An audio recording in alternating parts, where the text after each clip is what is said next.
went to my primary physician in May for an annual physical, and he said tiptoe for me.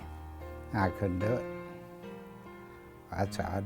So I went there. To me, it was another appointment. I have a lot of appointments and trips, and so I go through my week making it to him and took that test. The doctor afterwards said, you have ALS or no cure. You have 2 to 5 years. Statistically, we'll give you this drug, Riluzole, which may give you 9 months, and set me up for a clinic the next week. So I drove home with that to Liberty, told my wife. So that's kind of how this journey started. The hardest thing, I couldn't do it, was telling my kids. And she talked to Juliet at ALS and got some help, and she did that for me.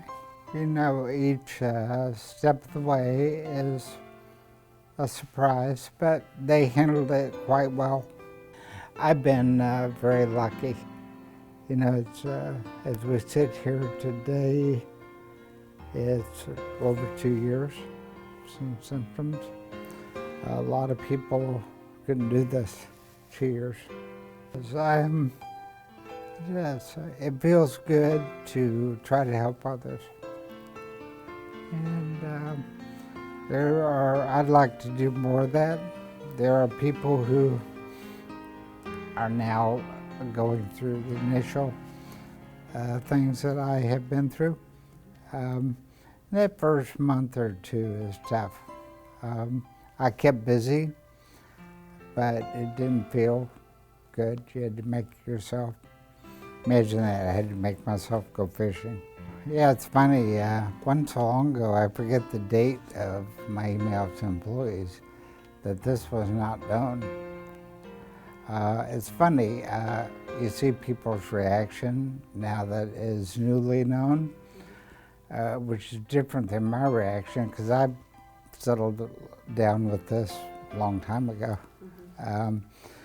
But yeah, I would like to do what I can. There is a good life to be had after diagnosis.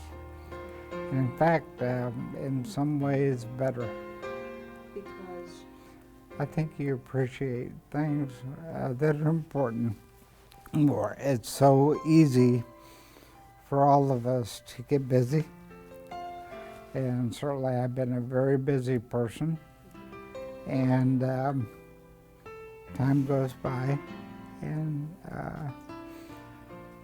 we all appreciate, say, our family, our hobbies, our job, but you do seem to understand the value of that more when the hourglass is letting sand out. But we all have an hourglass. They're different sizes. First person I met after my diagnosis was Juliet.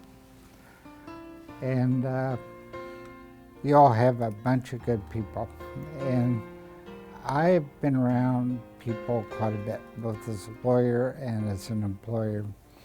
You can tell the difference between people who are checking the boxes as they go through their life and people who have a passion for what they do. So I think these people need everything from how do I tell my kids, you know, we've never been in this situation, to how do I get around, to what do I need, and so by participating and donating, you're funding all that for a lot of people.